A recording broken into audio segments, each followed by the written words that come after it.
राधे राधे दोस्तों। आज हम आपको सुनाएंगे माँ बाप के होते हुए भी अनाथ बना बेटा, दर दर भटकते माँ बाप की कहानी। अगर आप हमारे चैनल पर नए हैं तो प्लीज़ हमारे चैनल को सब्सक्राइब करें, वीडियो को लाइक करें और शेयर करें। मनोज सावित्री जी और श्यामलाल का इकलौता बेटा था। मनोज की उम्र यही कोई 21 साल के आसपास थी। मनोज के पिता के पास खेती बाड़ी खूब थी। वो एक गांव में रहते थे और उसके पिता के पास किसी चीज की कमी नहीं थी। लेकिन मनोज को खेती बाड़ी करना पसंद नहीं था। वह अपनी माँ सावित्री से बोला, माँ, मैंने शहर में एक नौकरी पकड़ ली है। कंपनी वाले रहने को वहीं एक फ्लैट भी दे रहे हैं। जब मनोज ने अपनी माँ कांति से थोड़ी ऊंची आवाज में कहा तो पास में खड़े उसके बाबूजी नाश्ता करते हुए बोले, मनोज, गांव में इतनी बड़ी खेती बाड़ी है, घर में 4-4 ट्रैक्टर हैं, तो इसे कौन संभालेगा? तू घर का इकलौता बेटा है, हमसे दूर शहर चला जाएगा तो हमारे बुढ़ापे में हमारा ख्याल कौन रखेगा? मनोज बोला, देखो बाबूजी, तुमने तो गांव में जिंदगी बिता ली, कम से कम मुझे तो शहर की जिंदगी बिता लेने दो।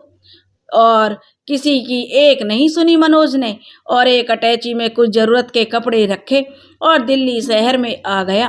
कंपनी में खूबसूरत 20 साल की एक लड़की थी, नेहा। नेहा के पास मनोज बैठा कॉफी पीते हुए बताने लगा कि कंपनी की तरफ से मुझे रहने को फ्लैट मिला है। मैं चाहता हूँ मुझे शहर में ही कोई लड़की मिल जाए तो जो मेरी जीवन साथी बन जाए। वैसे तुम्हारे घर में कौन कौन है? नेहा ने कॉफी पीते हुए गहरी सांस ली। फिर उसने मनोज को बताया कि मुझे कंपनी में काम करते हुए अभी 6 महीने हो चुके हैं। घर में हम 3 बहनें हैं, मैं सबसे छोटी हूँ। बड़ी 2 बहनों की शादी हो चुकी है।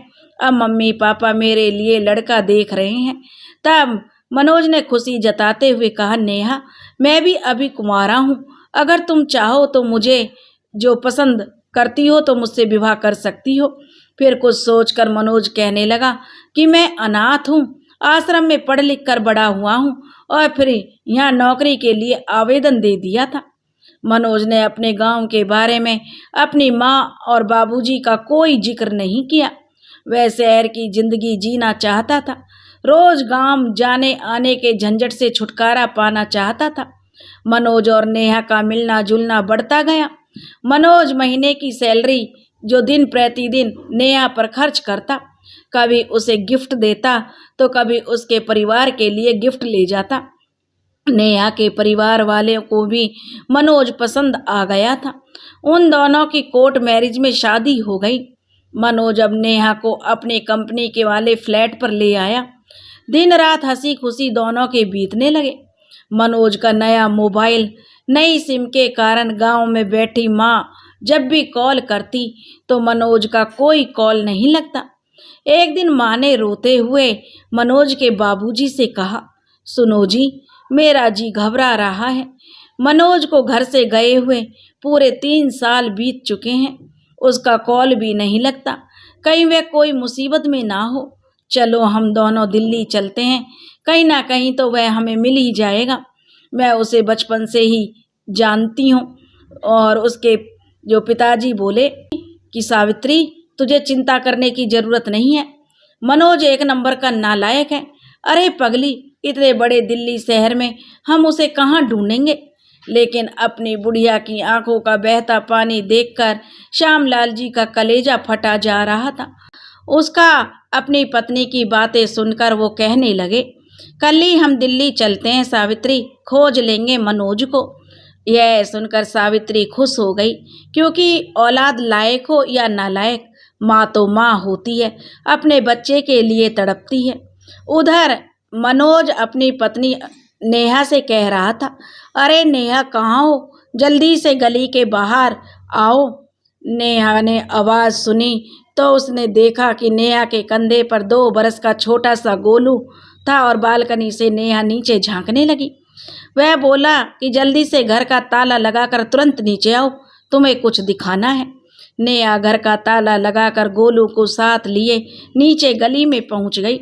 मनोज के पास तो उसने देखा कि मनोज के पास फ्लैट पर जो नेहा को लेकर गया और बताने लगा, हम दोनों ने नौकरी करके 3 सालों में खा पीकर जो 10 लाख रुपए बचत किए थे नेहा, मैंने आज उन रुपयों का एक नया फ्लैट किस्तों में ले लिया है। कंपनी की तरफ से जो फ्लैट मिला है हम उसी में रहेंगे और इस फ्लैट में हम किराएदार रखेंगे। इस फ्लैट का जो किराया आएगा उसी से फ्लैट की किस्त भी भरते रहेंगे। कुछ सालों में यह फ्लैट फिर अपना हो जाएगा। तुम कल से यहाँ किराएदार रख लो, मैं तो कल कंपनी चला जाऊंगा, मुझे समय नहीं होगा नेहा। अगले दिन मनोज की कंपनी जाने के बाद नेहा ने किराएदार की खोज में गली के बाहर खड़ी चौराहे पर नजर बिछाई तो आते जाते लोगों को देख रही थी। नेहा की सहेली मित्तल अचानक मिली और उसके गले मिलते ही बोली, अरे नेहा, तू कैसी है और तेरा पति अच्छा है?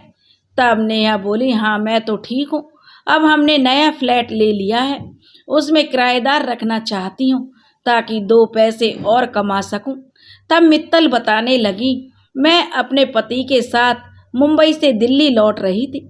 आज सुबह नई दिल्ली स्टेशन पर उतरी तो वहाँ 2 बुजुर्ग ऑटो वाले से पूछ रहे थे, भाई हमें यहाँ कोई कमरा रहने को किराए पर मिल सकता है?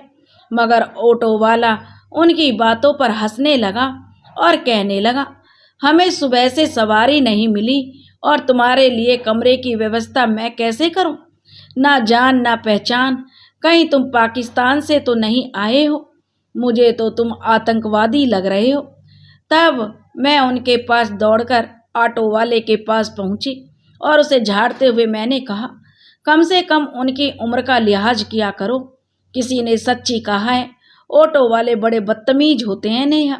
और उन बुजुर्ग बूढ़े बुढ़िया को मैं अपने साथ अपने घर ले आई। सुबह से उनके लिए मैं किराए का कमरा ढूंढ रही हूँ। चलो अच्छा हुआ नेहा, तुम्हारा फ्लैट खाली है। नेहा ने अपना पर्स से नए फ्लैट की चाबी निकाली और अपनी सहेली मित्तल को दे दी और कहा, ठीक है, उन किराएदारों को तुम हमारे नए फ्लैट में शिफ्ट कर दो। नेहा घर जाकर अब आराम से बिस्तर पर लेट गई। फिर सोचने लगी, मनोज को वीडियो कॉल करके सूचना दे देती हूँ, किराएदार मिल गए हैं। फिर सोचने लगी, अभी कंपनी में काम कर रहे होंगे। जब मैं जॉब करती थी तो वहाँ का बॉस कॉल करने और सुनने में आंखें फाड़ फाड़ कर देखता था। ठीक किया मनोज ने, जब मैं प्रेग्नेंट थी तभी नौकरी से मेरा इस्तीफा मांग लिया। तब से मैं घर ही संभाल रही हूँ। 2 घंटे बाद फ्लैट में जाकर उनसे किराया मांग लूँगी। नेहा ने कॉल करके अपनी बहनों और माँ को बताया कि हमने नया फ्लैट ले लिया है और इसी संडे को घर में हवन करने जा रही हूँ, तुम सबको भी आना है। नेहा ने देखा दोपहर हो चुकी है। अब वह नए किराएदारों से मिलकर जाने लगी कि चलो मैं उनसे मिलकर आती हूँ। नया फ्लैट भी ज़्यादा दूर नहीं था, थोड़ी ही दूरी पर था। नेहा अपने नए फ्लैट में गई तो एक बूढ़ी औरत झाड़ू लगा रही थी। वहीं बीड़ी पीते हुए बुजुर्ग बालकनी के पास बैठे थे। तब नेहा बोली, शहरों में 4,000 का छोटे से छोटा कमरा, बिजली का बिल अलग से देना होगा, गुसलखाना और रसोई घर भी है। सब मिलाकर आप लोग मुझे 5,000 महीने दे दीजिएगा। रुपए मुझे पहले चाहिए। तब उस बुढ़िया ने कहा, बेटी अभी तो हमारे पास केवल 200 रुपये ही हैं, लेकिन कल शाम तक हम आपके रुपयों का इंतजाम जरूर कर देंगे, ठीक है? तब नेहा कहने लगी, ठीक है बेटी, कहने की ज़रूरत नहीं है, किराएदार हो तो किराएदार बनकर रहो। नेहा ने थोड़ा रौब से कहा, मैं कल शाम को आऊँगी आंटी जी और किराए के रुपए लेकर जाऊँगी, लेकिन एक बात और है, रविवार के दिन हमारे घर के लोग आएंगे, तब तक के लिए यह फ्लैट खाली कर देना। तब वह बुढ़िया बोली, फिर हम कहाँ जाएंगे बेटी? तब नेहा ने कहा, मैं क्या जानूँ, मैं इस फ्लैट की मालकिन हूँ, मैं जब चाहे फ्लैट खाली करवा सकती हूँ। सिर्फ रविवार की बात है, पास में पार्क है, वहीं दिन बिता लेना। इतना कहकर नेहा चली गई। वह बुढ़िया बेचारी साफ सफाई करके अपने पति से बोली, तुम ऐसा करो जी, गांव चले जाओ और ट्रैक्टर बेचकर कुछ रुपए ले आओ ना, जाने ना जाने मनोज को ढूंढने में कितने दिन लगेंगे, फिर हमें उस फ्लैट का किराया भी तो देना होगा और पेट की आग बुझाने के लिए रोटी भी तो चाहिए। तब श्यामलाल जी ने कहा, तुम्हारे पास मनोज की फोटो है ना? इस फोटो को गली सड़क बाजारों में दिखाऊंगा तो शायद कोई ना कोई तो जरूर बता देगा। अभी मैं गांव जाकर ट्रैक्टर बेचकर आता हूँ। मनोज ने भी उधर अपने घर आकर बैग खुंटी पर टांगते हुए अपनी पत्नी नेहा को पुकारा। तब बाथरूम में से आवाज आई, 2 मिनट रुको जी, मैं अभी आती हूँ। मुन्ना पालने में झूल रहा था। उसके पीने का दूध उबालने के लिए रसोई में खड़ी हुई होती है और नेहा बताने लगी, किराएदार आ चुके हैं, पैसे कल शाम तक देंगे। तब मनोज बोला, तुम्हें तो पहले एडवांस लेना चाहिए था नेहा, फिर घुसने देना चाहिए था फ्लैट में। 5,000 से कम ना लेना। यह दिल्ली शहर है, किसी पर भी नरमी मत जताना, वरना किराएदार फ्लैट भी हड़प सकते हैं। इतना कहकर मनोज टेलीविजन चलाकर मोनू को, जो छोटा मुन्ना था, लोरियां सुनाने लगा। नेहा किचन में सब्जी पकाने लगी। उधर बुजुर्ग श्यामलाल बीड़ी फूंकता हुआ स्टेशन पर आकर बैठ गया। 2 घंटे बाद रेल से एक आदमी उतरा और उस बुजुर्ग के पास जाकर पहुंचा। नमस्ते काका, आपने जो कॉल किया था और बताया था, मैंने वैसे ही किया। ट्रैक्टर बेच दिया है और वह रकम इस थैली में है। मगर तुमने अपना ट्रैक्टर इतने कम दामों में क्यों बेच दिया? कुछ समझ में नहीं आया। तब बुजुर्ग कहने लगे, मुरली, तू क्या जाने औलाद के बिछड़ने का दुख। खैर, मैं अपने बेटे मनोज को जल्दी खोज लूँगा। और सुन, अगले महीने दूसरा ट्रैक्टर भी बेचकर इसी तारीख को यहाँ पर इसी जगह जरूर मिलना। बुजुर्ग श्यामलाल शाम होने से पहले अपनी पत्नी के पास फ्लैट में लौट आए तो नेहा भी वहीं बैठी थी। तब श्यामलाल जी ने नेहा को 5,000 रुपये दिए और कैंटीन से दाल चावल पैक करवा कर लाए थे। बेचारी बुढ़िया सुबह से भूखी थी। नेहा रुपये लेकर चली गई। जाते जाते नेहा ने कहा कि आंटी जी, कल रविवार है, कल फ्लैट में मत दिखना, सोमवार को ही आना, फिर जब तक मन करे रहना। मेरे रिश्तेदार आएंगे, हवन होगा, अगर वह रात को रुक जाएंगे तो मैं उन्हें मना नहीं कर पाऊंगी। तभी नेहा के नए फ्लैट पर उसकी सहेली मित्तल आ पहुंची। वह बोली, वारी सहेली, तूने कॉल करके बताया कि रविवार को इस फ्लैट में हवन है तो मैं बताने चली आई। मैं हवन में नहीं आ पाऊंगी। रविवार को हम दिल्ली से बाहर जा रहे हैं। घर की नौकरानी से कहा था कि हमारे फ्लैट की रखवाली करते रहना। बस हमने इतना ही कहा था कि फ्लैट के भीतर तुम्हें बंद करके बाहर से ताला लगा देंगे, चाबी हम ले जाएंगे। तो यह बात सुनकर नौकरानी भड़क गई और उसने मना कर दिया। तब नेहा बोली, तो तू एक काम कर, हमारे जो नए किराएदार आए हैं अपने फ्लैट में बंद करके रखो उनको, इनका भी समय बीत जाएगा और हमारा हवन भी हो जाएगा। यह उन बुजुर्ग बुढ़े बुढ़िया की बात की है तो वे मान गए और रुकने के लिए राजी हो गए। रविवार का दिन भी आया और मित्तल ने उन बुजुर्ग को अपने फ्लैट के भीतर बंद कर दिया और बाहर से ताला लगा दिया। इधर नेहान के सब रिश्तेदार, माता पिताजी, भाई बहन हवन करने के लिए आ चुके थे। पूरी हलवा खा पीकर शाम तक सभी चले गए। मनोज ने सब रिश्तेदारों से आशीर्वाद लिया, फिर फ्लैट पर ताला लगाकर कंपनी वाले फ्लैट पर वापस नेहा और मुन्ने को लेकर पहुंच गया। रात के 12 बज चुके थे। दोनों बुजुर्ग फ्लैट्स के भीतर फर्श पर बैठे थे। बुजुर्ग ने बीड़ी सुलगाई तो उसकी पत्नी सावित्री ने टोकते हुए कहा, तुम्हारा दिमाग तो खराब नहीं है, यहाँ कैमरे लगे हैं, बीड़ी पीने से यहाँ के महंगे सोफे में छेद भी हो सकता है। यह सुनकर श्यामलाल जी अपनी पत्नी की बात सुनकर बीड़ी को बुझा दी और फिर पूछने लगा, लेकिन मुझे एक बात समझ नहीं आई सावित्री, शहरों में जब मकान मालिक कहीं जाते हैं तो अपने फ्लैट की रखवाली के लिए अपने नौकरों को फ्लैट में बंद करके क्यों जाते हैं? शहरों में इंसान को इंसान नहीं समझा जाता। तब सावित्री ने कहा, देखो जी, तुम पगला गए हो।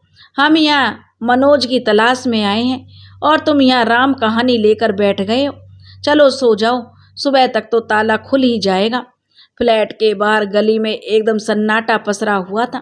कुत्तों के भौंकने की आवाज़ लगातार आ रही थी। दो बुजुर्ग प्राणी एक कमरे में बंद, बाहर से ताला लगा हुआ था, उसमें अपनी रात बिता रहे थे। शहरों में अब मोहब्बत और प्रेम का कोई स्थान नहीं रहा था। रात के करीब 2 बज चुके थे। सावित्री जी बोली, मुझे तो नींद नहीं आ रही जी। तुम्हें याद है जब हमारी संतान को बुखार हुआ था तो हम उसे लेकर कहाँ कहाँ भटके। डॉक्टर ने उसे ठीक से ना देखा और उसने दम तोड़ दिया था। तब तुमने मुझे बहुत तसल्ली दी थी। फिर 5 सालों तक मुझे कोई संतान नहीं हुई। हम मंदिरों की चौखट पर अपना माथा रगड़ते रहे। शादी के 11 वर्ष बाद जब मनोज हुआ तो डॉक्टरों ने कहा अब इसके बाद तुम्हें कोई संतान नहीं होगी। डॉक्टर ने तुम्हारे भीतर शारीरिक कमजोरी की कमी बताई थी। तब से आपने ही बीड़ी का ये सहारा ले लिया। मनोज तो बचपन से ही शहर जाने की जिद करता था। बड़ा होने पर भी उसने अपनी कसर पूरी कर ली। सावित्री की आंखें भीग गईं। तब श्यामलाल जी बोले, सावित्री तुम रोती क्यों हो? अपना बेटा मनोज मिल जाएगा, जरूर मिलेगा। बातें करते करते दोनों फ्लैट के एक कोने में लेटे लेटे कभी गांव की यादों में, कभी अपने बच्चे की यादों में खो जाते।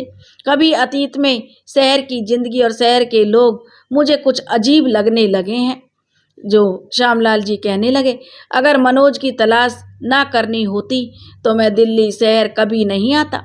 तब सावित्री बोली, मैं जानती हूँ जी, तुम ऐसा क्यों कह रहे हो? ताले में बंद हो, अगर भूकंप आ गया तो हम यहीं दबकर मर जाएंगे। भागने का कोई रास्ता नहीं है। तब वह कहने लगी, सावित्री सुनो जी, मुझे पता तुम भूकंप से बहुत डरते हो। गांव में तो खुले मैदान हैं, कच्चे मकान हैं। गांव में तो ग्राउंड फ्लोर पर ही रहना होता है। शहर में 10-10 मंजिल ऊंची ऊंची बिल्डिंग है। रुपए पैसे वालों की दुनिया है, लेकिन इंसानियत अभी भी बाकी है। स्टेशन पर मित्तल जो हम सबको यहाँ ना लाती तो हम स्टेशन पर ही भटक रहे होते। और मित्तल मैम साहब की सहेली नेहा के पास किराए का कमरा नहीं मिलता तो अजनबियों को भला कौन किराए पर रखता है। सुबह होते ही मैं भी तुम्हारे साथ मनोज को ढूंढने चलूँगी। बातें करते करते दोनों पति पत्नी कब गहरी नींद में सो गए उन्हें खुद पता नहीं चला।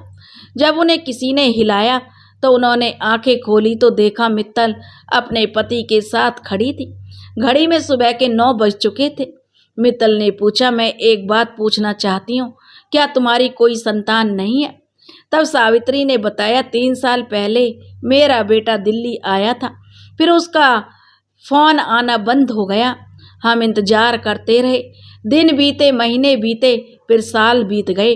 फिर हमने सोचा शायद अब गांव लौट आएगा, लेकिन जब हमसे इंतज़ार नहीं हो सका तो हम अपने बेटे की खोज में दिल्ली चले आए।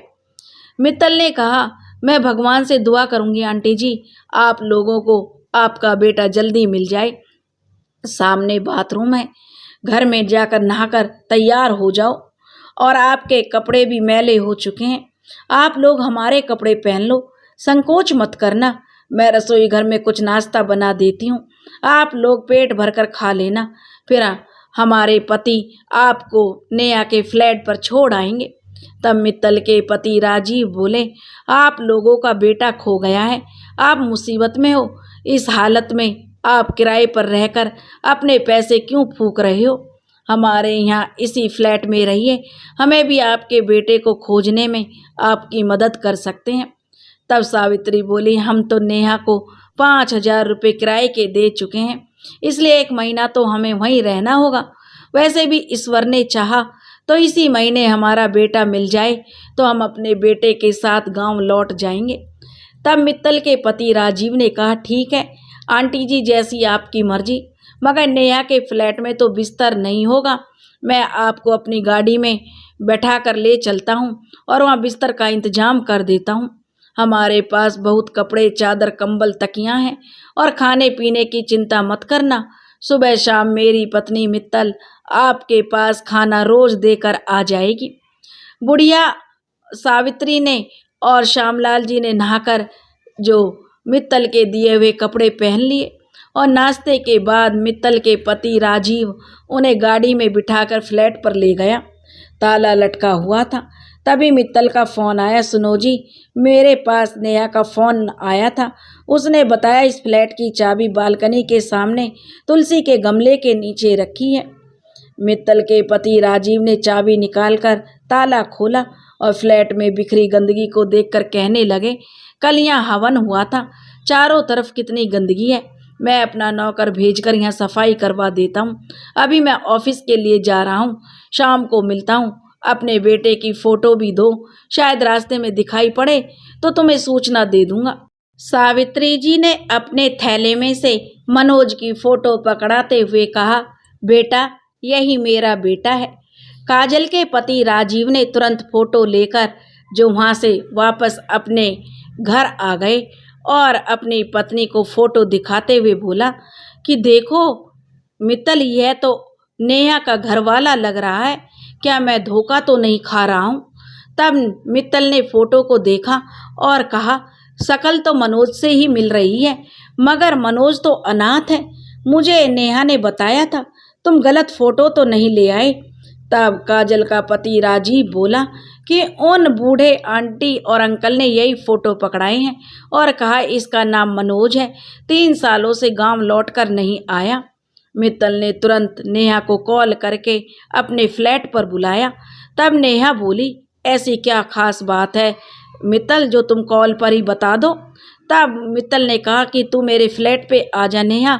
नेहा, तुम्हें एक बात बतानी है, बहुत ज़रूरी है। नेहा के फ्लैट पर पहुंचते ही मित्तल ने कहा, पहले बैठो और अपना दिल थाम लो नेहा।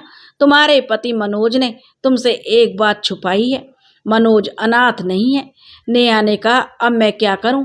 तब मित्तल ने कहा, तूने इस नालायक से शादी करके खुद को बर्बाद किया है।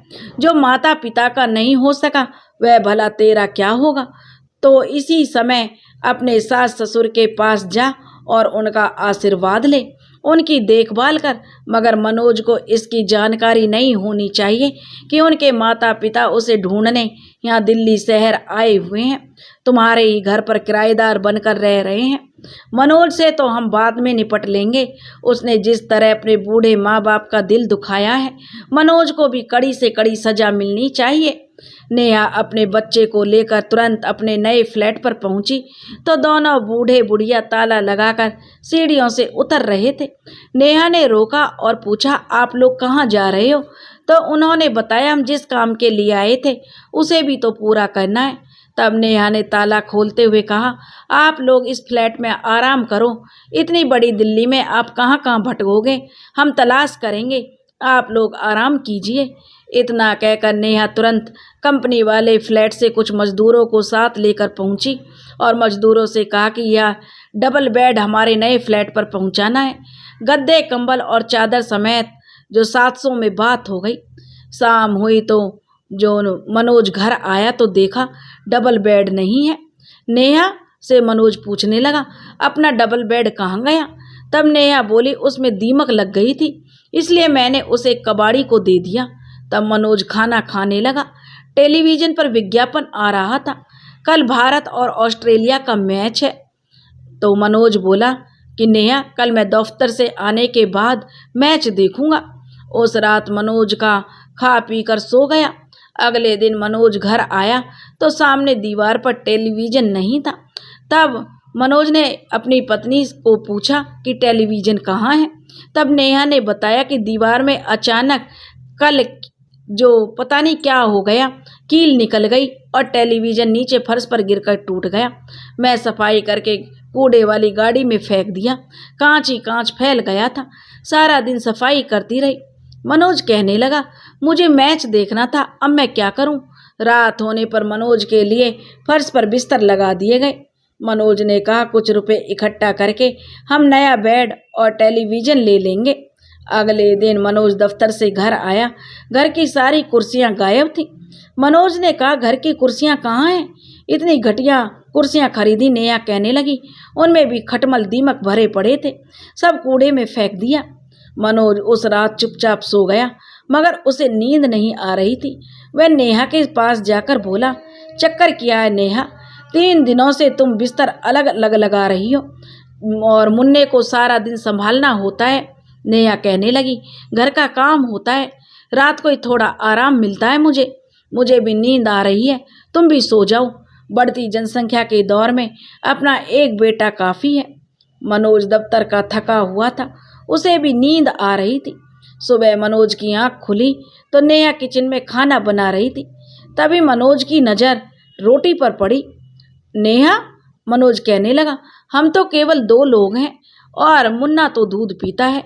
मुझे तो ऐसा लग रहा है जैसे तुम 4 लोगों का खाना बना रही हो। तब नेहा बोली, मैं डॉक्टर से अपनी भूख बढ़ाने की दवा ले रही हूँ, तुम्हें कोई ऐतराज़ है? तब मनोज बोला, ठीक है, तुम दिन भर खाती रहो, मुझे क्या, मगर आज सब्जी में क्या बना रही हो? तब वह कहने लगी कि तुम नहा कर आओ, तब तक मैं बैंगन की सब्जी तैयार करती हूँ। मंडी में मुझे बैंगन ही मिले तो खरीद लाई। लेकिन मनोज कहने लगा, नेहा, तुम जानती हो मैं बैंगन नहीं खाता, फिर भी बैंगन बना डाली। तो नेहा मुस्कुराते हुए बोली, अब तो बन गए हैं, आज यही सब्जी दफ्तर भी ले जाना।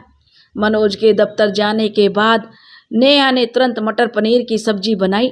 रोटी में देसी घी लगाकर एक टिफिन में बांधकर रोज की तरह अपने बेटे को गोद में लिए अपने नए फ्लैट पर चल पड़ी। फ्लैट के सामने की दीवार पर टेलीविज़न चल रहा था। डबल बेड पर दोनों बुजुर्ग बैठे हुए थे। नेहा ने अपने बेटे को बेड पर बिठा दिया और उनके पैर छूने लगी। तो सावित्री बोली, 3 दिनों में से तुम हमारे पैर छू रही हो बिटिया, और हमारे लिए रोज़ सुबह शाम खाना भी ला रही हो। आखिर हमारी इतनी सेवा क्यों? हम तो तुम्हारे किराएदार हैं बिटिया।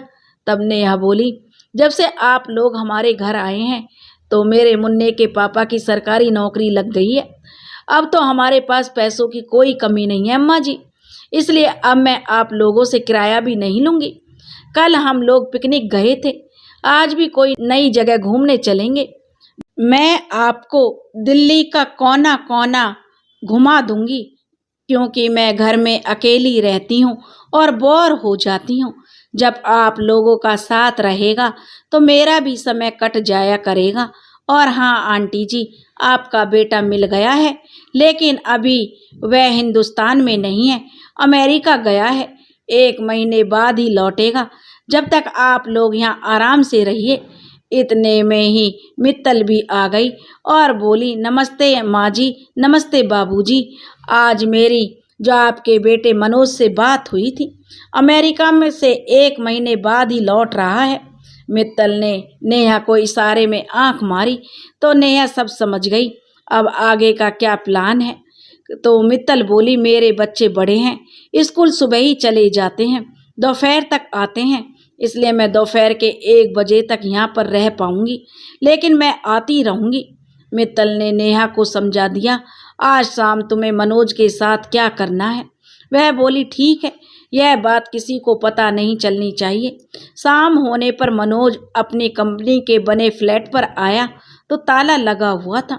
अभी मनोज का मोबाइल बजा तो नेहा ने बताया कि आज मैं अपने मायके में आई हूँ, अर्जेंट आना पड़ा, कल सुबह तक आ जाऊँगी। थोड़ा धक्का दोगे तो दरवाज़ा खुल जाएगा, मुझे डिस्टर्ब मत करना।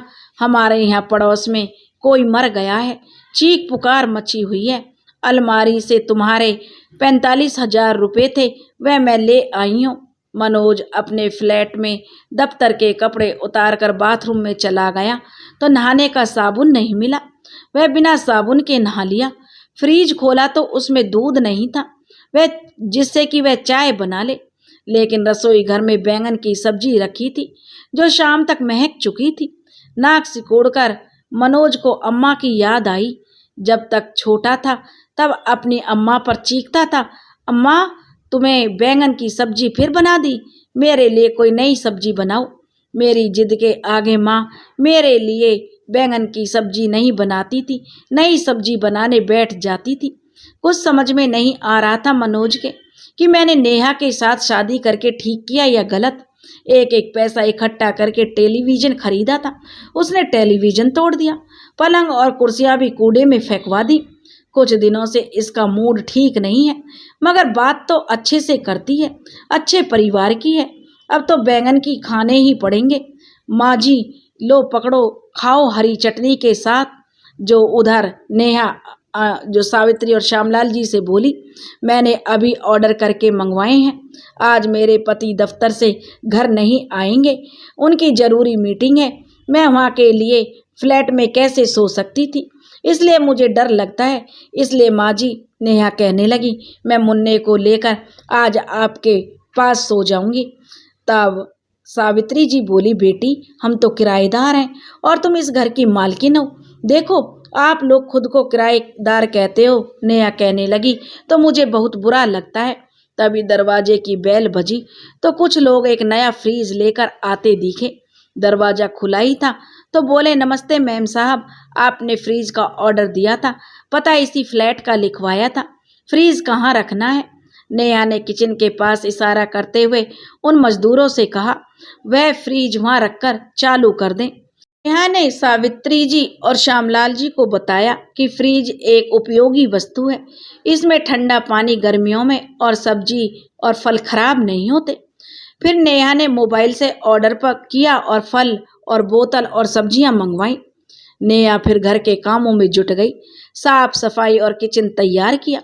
बाजार के 3-4 चक्कर लगाकर नमक, तेल, चीनी, मसाले, जरूरत की सभी चीजें खरीद लाई। रात के 10 बजे नेहा मुन्ना के दादा दादी को बाहर मार्केट में घुमाने ले गई। वहाँ उनकी शॉपिंग के कपड़े दिलवाए। तब सावित्री बोली, बिटिया हम तो समझते थे शहर के लोग बहुत बुरे होते हैं, मगर तुम तो हमारी सेवा ऐसे कर रही हो जैसे हम तुम्हारे माँ बाप हैं। उनकी बातें सुनकर नेहा की आंखों से पानी की बूंदें टपक पड़ी।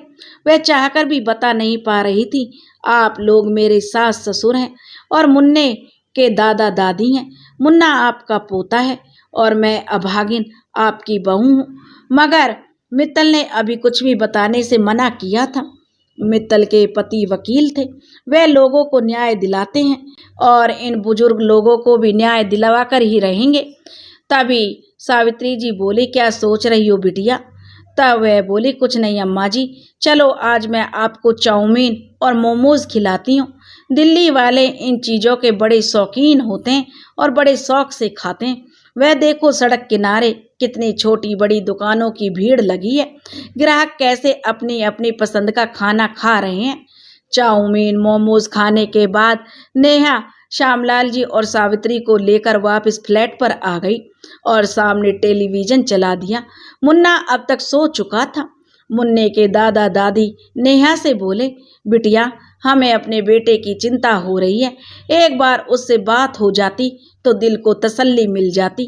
तो नेहा ने कहा, आप चिंता ना करें और 1 महीने की तो बात है अम्मा जी, मुझ पर पूरा विश्वास रखिए। तब सावित्री जी बोली, बेटा विश्वास ही तो है मगर। तब नेहा बोली, मगर को छोड़ दीजिए अम्मा जी, रात हो गई है। और वह थोड़ी सी मुस्कुराई और बोली, अब आप आराम कीजिए। और इधर दूसरे फ्लैट पर कंपनी वाले पर मनोज करवटें बदल कर परेशान हो रहा था। दर्द भी उसे होने लगा था और आज नहाने के लिए साबुन भी नहीं मिला, जिससे बुरी तरह से उसके बदन में से बदबू आ रही थी। अलमारी में नेहा ने 1 रुपया भी नहीं छोड़ा, वरना होटल से खाना ही मंगा लेता। मनोज को नींद नहीं आ रही थी। मनोज ने नेहा के मायके में कॉल करके पूछा, तब उन्होंने बताया कि नेहा तो यहाँ पर नहीं है। मनोज को महसूस होने लगा, शायद नेहा मुझे धोखा दे रही है। लगता है नेहा की जिंदगी में कोई और आ चुका है। अब मुझे नेहा के साथ एक दिन भी नहीं रहना। यहाँ मैं आया था शहर में कि अपनी ज़िंदगी अच्छे से बिता लूँगा, मगर मुझे एक धोखेबाज पत्नी मिली। क्या नहीं दिया मैंने इसे, गहने, कपड़े, फ्लैट। नेहा को तलाक देने के बाद मैं अपने गांव वापस लौट जाऊँगा। मेरे माँ बाप न जाने किस हाल में होंगे। किसी ने सच्ची कहा है, जिस बच्चे ने अपने माता पिता की सेवा नहीं की वह मनुष्य हो ही नहीं सकता। मुझे बहुत बड़ी गलती हो गई मेरे से, जो मैंने अपने माँ बाप को छोड़ दिया। अगले ही दिन सुबह मनोज तुरंत कोर्ट पहुंचा और तलाक के कागज़ एक वकील से बनवा लिए। दोपहर को मनोज घर आया तो नेहा किचन में ही दूध उबाल रही थी। मनोज ने पेपर नेहा को दिखाते हुए कहा कि नेहा कल रात तुम कहाँ थी। तो नेहा बोली, जी मैं तो मायके गई थी। तब मनोज बोला, मैंने मायके फ़ोन लगाया था मगर तुम वहाँ पर नहीं थी। तुम जैसी घटिया पत्नी के साथ मैं एक दिन भी नहीं रहना चाहता। नेहा ने कागज पर साइन कर दिया और मनोज कागज लेकर कोर्ट में जमा करने के लिए चल पड़ा। मनोज के जाने के बाद नेहा ने सारी बात अपनी सहेली मित्तल को कॉल करके बता दी। तब मित्तल ने कहा कि मुझे लगता है आप मनोज के दिल में अपने माता पिता के प्रति प्रेम जाग गया है। वह अपने गांव अवश्य जाएगा अपने बूढ़े माता पिता से मिलने के लिए। मैं मनोज को कोर्ट जाने से पहले ही उसे रास्ते में रोकती हूँ। अब मित्तल अपने पति राजीव के साथ गाड़ी में बैठकर कोर्ट की तरफ चल पड़ी। कोर्ट के बाहर मनोज खड़ा मिल गया, लेकिन उसने बताया कि अब मैं अपनी पत्नी नेहा को अपने साथ नहीं रख सकता। उसने तलाक के पेपर पर हस्ताक्षर भी कर दिए हैं। मैं यह तलाक के कागज कोर्ट में जमा करने के लिए ही यहाँ आया हूँ। तब मित्तल और उसके पति राजीव जोर जोर से हंसने लगे। फिर दोनों एक साथ कहने लगे, नेहा बहुत बुरी लड़की है, उसे तलाक जरूर देना चाहिए मनोज, मगर अभी नहीं। तुम हमारे साथ चलो अपने नए फ्लैट पर और एक बार अपने किराएदारों से मिल लो, फिर फैसला लेना नेहा से तलाक लेना है या नहीं। मनोज कुछ समझ नहीं पा रहा था बातों को लेकर कि जो मित्तल क्या कह रही है और उसके पति। लेकिन मित्तल और राजीव की जिद के आगे मनोज उनकी गाड़ी में बैठ गया। राजीव गाड़ी चलाकर मनोज को उसके नए फ्लैट पर वापस ले आया। मनोज जब अपने नए फ्लैट के भीतर पहुंचा तो वही डबल बेड, वही पुराना टेलीविज़न मनोज ने देखा। फिर उसके बूढ़े माता पिता पलंग पर बैठकर आराम से टेलीविज़न देख रहे थे। तब मित्तल ने कहा, अपने नए किराएदारों से मिल लो मनोज। नेहा और मुन्ना को लिए वहीं पर बैठी हुई थी। मनोज के माता पिता के सामने थाली में मटर पनीर की सब्जी, खीरा ककड़ी की सलाद, देसी घी की रोटियां रखी हुई थी। मुन्ना अपनी दादा की और दादी की गोद में खेल रहा था। मनोज ने 3 सालों के बाद जब अपने माता पिता को देखा तो अपने आंसू रोक न सका। तब सावित्री जी की नज़र जैसे ही मनोज पर पड़ी तो वह बोली, अरे मनोज, अमेरिका से आ गया? तुझे तो 1 महीने बाद आना था। तब मित्तल ने सब कुछ समझा दिया मनोज को कि तुम्हें सही राह पर लाने के लिए हम तुम्हारे साथ नाटक कर रहे थे। बूढ़े बुढ़िया को जब पता चला कि घर की मालकिन ही हमारी बहू है और मुन्ना हमारा पोता है और मैं पोते मुन्ने की दादी हूँ, और मुन्ना के दादी ने मनोज को बताया कि कल बहू हमारे ही साथ रात को यहाँ रुकी थी, सुबह शाम का खाना बनाकर रोज दिन भर यहीं रहती थी। मनोज ने नेहा से माफ़ी मांगी और तलाक के पेपर फाड़ दिए। मनोज बहुत शर्मिंदा था। उसने अपने माँ बाप के पैर छुए और बोला, माँ, बाबूजी, मुझे माफ़ कर दो। मैं आप लोगों का मैंने बहुत दिल दुखाया है। बूढ़े माँ बाप ने पुरानी बातें भूलकर अपने बेटे को गले लगा लिया और बहू को आशीर्वाद दिया।